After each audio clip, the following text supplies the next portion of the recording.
problems. Yeah. We're a bit weird because we're sort of stuck in the middle with B2B on one side and B2C on the other side, and we're kind of still figuring out how that works. So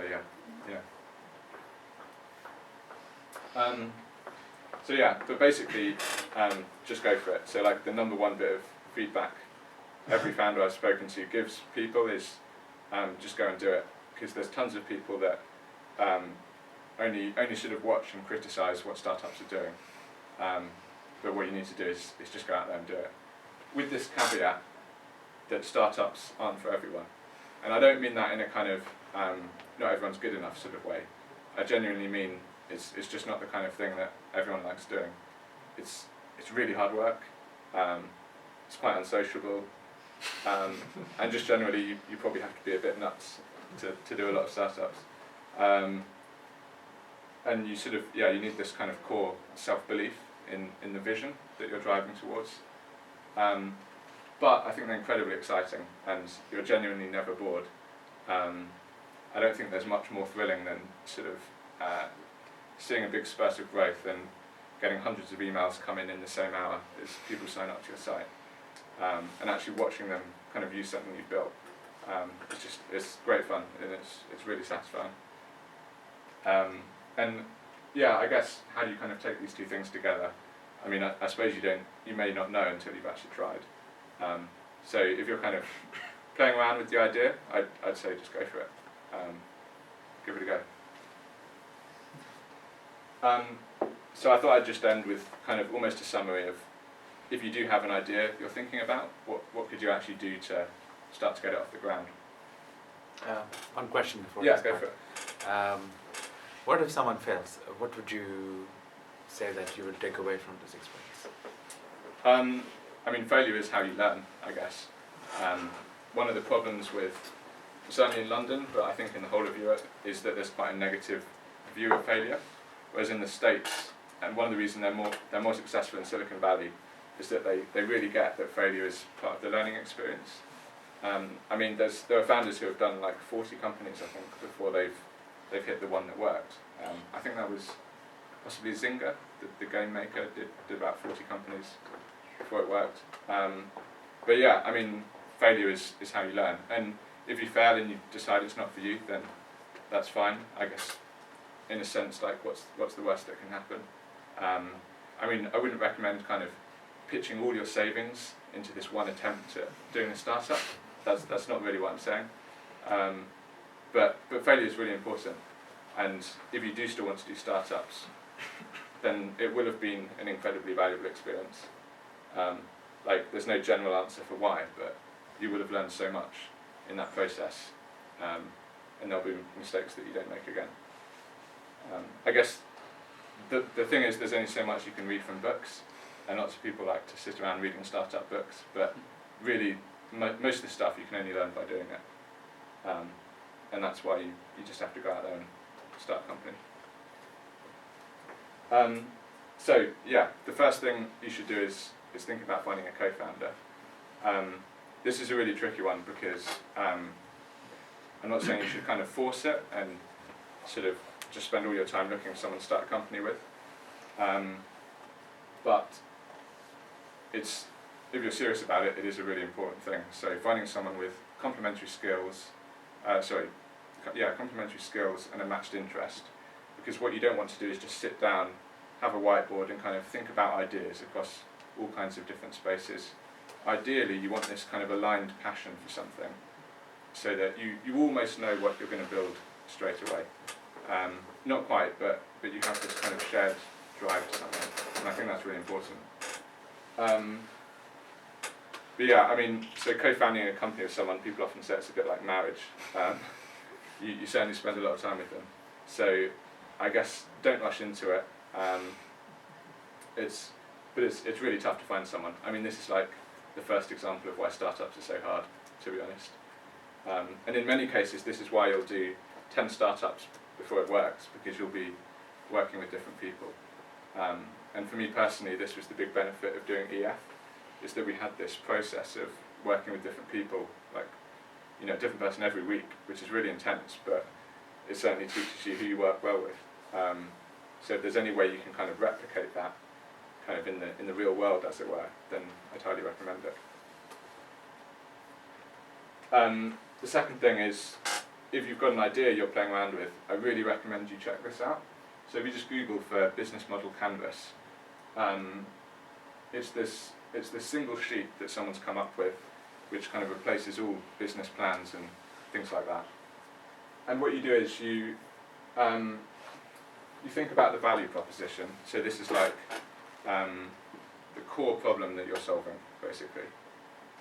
And then you go through thinking about who your target users are, what you're actually going to do to solve the problem, who you'll work with in that process, how you'll reach the users, and then sort of money that comes in, money that goes out. And what this makes you do is challenge every assumption in your idea, even the really basic ones. So for instance, for us, it would be things like, do people actually want to book musicians for their weddings? Or maybe, do concert pianists even know how the internet works? Which might sound silly, but that's a genuine problem. You know, there's lots of older musicians who won't use the internet. So just get down all of the key assumptions and then think about how you can set out to prove or disprove them. So that's kind of what this idea of an MVP is for, building a really basic product. It's to discharge all the assumptions that are part of your idea. And if you can do that, you've obviously found something that fits the market. So this is really, really useful. And the third thing is, I've kind of said you can't learn this stuff in books, and I still think that's completely true. But if there's one book you're going to read that kind of summarizes some of these ideas, it's definitely The Lean Startup. It's one of the only startup books I've read, but it's so relevant to this idea of iterating fast on a basic product and finding a market. So basically the whole book just talks about this cycle, which is you build something, you throw it out there, see what people do with it, talk to them, or even better, kind of watch them, see how they actually use it, and then use what you've learnt to build the next iteration. And what you're trying to do is minimise the time it takes to get around this loop, because this is iterating towards product market fit, which is kind of the goal of an early stage startup, to find a product that fits in with the market. So this kind of summarises the whole process of what I've been talking about. Also, Stanford with Y Combinator has a course. It's right up to the resources. For the they Lean have a Startup? course. Yeah. Yeah. Y Combinator with Stanford, and it's Okay. for free. Yeah, just for that. Yeah. So it's definitely worth checking out. This was just a kind of afterthought, which is kind of like the opposite of that. In the early stages, I'd advise not doing kind of business things which are actually distracting you from building a great product. So examples of this are printing business cards. As I say that, I think I've got some in my pocket. Getting stash, getting the t-shirts, getting the mugs, and kind of writing long business documents about how you're going to conquer all these different markets in different countries. It's just a distraction, and what I'd say is leave those things until you're sort of forced to do them. So for us, the first time we'd ever written a business plan was when an investor actually said to us, send me your business documents. We thought, oh yeah, we've never actually done a business plan, and then we just went and wrote one. And that's fine. If anything, it's better because you know exactly what your business plan is by that point. There's no point writing one earlier. So this is just a kind of common pitfall.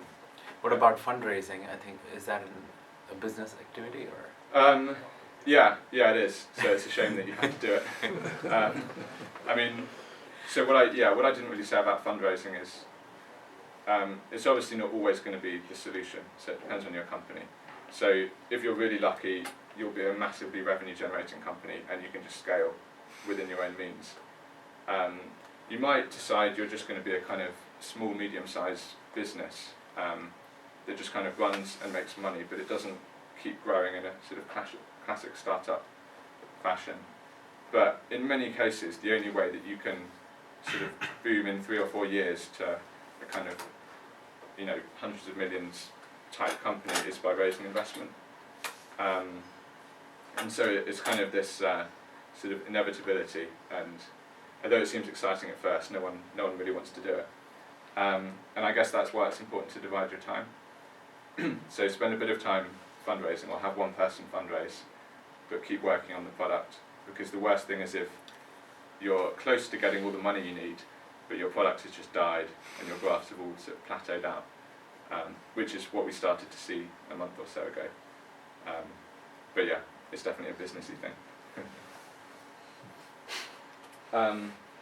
Yeah, and just to sort of add on that, it's not all bad. So I think investment in the EU is at its peak since 2001, I think. This is sort of a recent graph with a small upward trend. So now is actually a good time, statistically, to start a company. And my last slide is extremely biased. So if you want to start the next billion-dollar company, move to London. Although I've since discovered Oslo is a much nicer city. So yeah, that's all. Please do connect with me, like fire over questions anytime. I'd love to talk to you. Even better, follow me on Encore. So thanks very much. Cheers.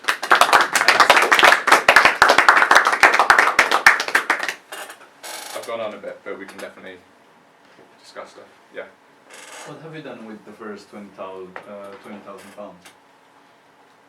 So it was just to pay for our own living expenses. Okay. So we basically moved to London, had no money.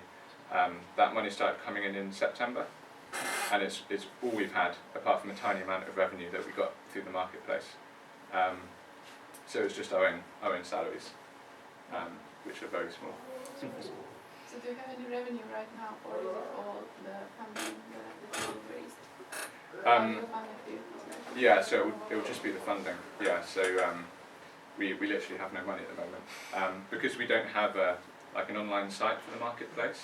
We have to kind of call people up if we want to try and do bookings, which we do sometimes. But the problem is we're fundraising, and we're trying to keep all our users happy and grow and all this stuff, and you just run out of time. So yeah, we don't really have money, unfortunately. How do you plan to make money then? So at the moment we've kind of got three potential strategies. So we are focusing on the marketplace, and one of the first things we'll do when we hire someone is kind of build this out into a kind of Airbnb sort of experience. So we want people to be able to go on the site, compare a few musicians, really quickly find the styles that they're after, and then just book them if they're available, or have some sort of booking process.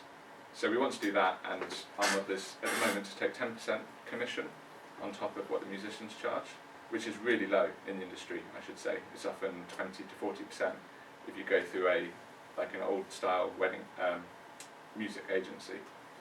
Our other idea is sort of paid memberships, so having premium accounts, maybe for musicians who want a fancier profile, or maybe for people who organise concerts and use the site in quite a different way, so searching by pieces that someone's played, for instance. So we could have premium accounts with different features like that. The third thing is we could go into concert ticketing, and it seems like quite a dangerous area because a lot of people do that. But we're becoming we're getting into quite a unique position with all the data we've got. We kind of say we're a bit like IMDb now for live music. So it's possible that we could go into concert ticketing because we're kind of the default place that everyone looks for this information. And so it's sort of a natural step to just let people book through you, rather than pointing them off to whatever random website the person has chosen to ticket through. So in general, it's good to have kind of ideas of how you could make money. And those are sort of our possible strategies, but we're only focusing on the marketplace. Any thoughts on how to find the right price for your services? I've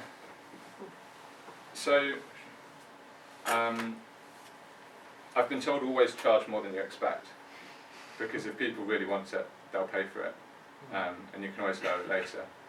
I mean, I guess we haven't really had this problem because all we've had to choose is the percentage we take on bookings. And for us, we wanted to undercut the existing players in the market, because the point is we can scale, whereas they can't.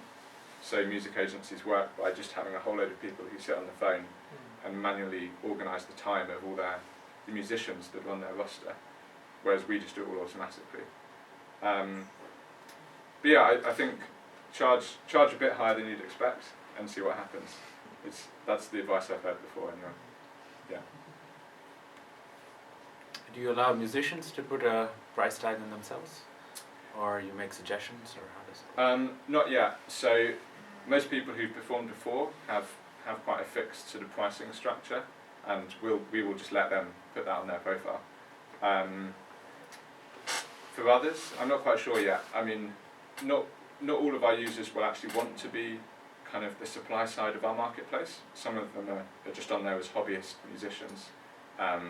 So we've been sort of building privacy controls so that they can kind of separate themselves from the marketplace. But most people who kind of want to sort of sell their services like that already have an idea of pricing, actually. Yeah. And it varies hugely.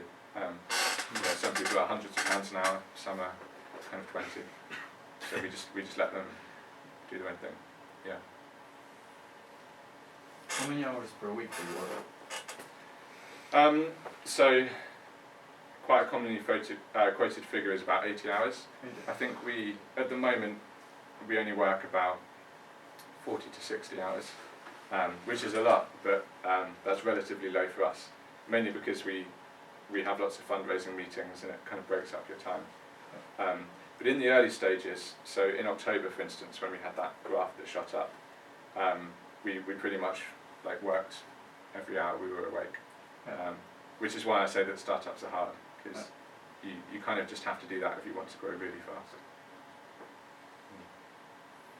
Do you have any thoughts about naming of startups? Does it help or something? And did you ever consider renaming Encore because of the other companies with the same name and the domain problems? Yeah, definitely. Yeah, we struggle with this. So we've always been Encore, and someone told us you should rename now because unless you can get Encore.com, someone in the future, like an investor, will say you have to change it. And we never did because we couldn't think of anything better. So I guess what I would say is it's not actually that bad to rebrand later on. There were lots of startups far later stage than us who have changed their name and rebranded, and it's not as much of a problem as you think. It's one of these things where you get tied into it because it's your own company, when actually it's not a huge deal for the users. So I would kind of say, yeah, maybe think about it when you're choosing a name at first, but don't stress over it too much, I think. Mm. So why are you in Norway, except meeting us? Yeah, I mean, I was just invited to give this talk, and I want to spend a couple of days checking out Oslo and going on a hike. But I'm really interested to sort of hear about the startups that are operating here, because it seems like quite a cool kind of hub for technology. And I was just walking around this area, and it's very much a kind of Silicon Valley replica in many ways. It's really cool, actually. So yeah, I'm just sort of seeing what you guys are up to. Could you maybe start thinking about building a community in Norway? Yeah. So you cover wider. You're just not just UK focused, but you could provide a wider service, right, to go globally. yeah, definitely. So when we scale, we'll definitely move to Europe, and we'll sort of go a country at a time.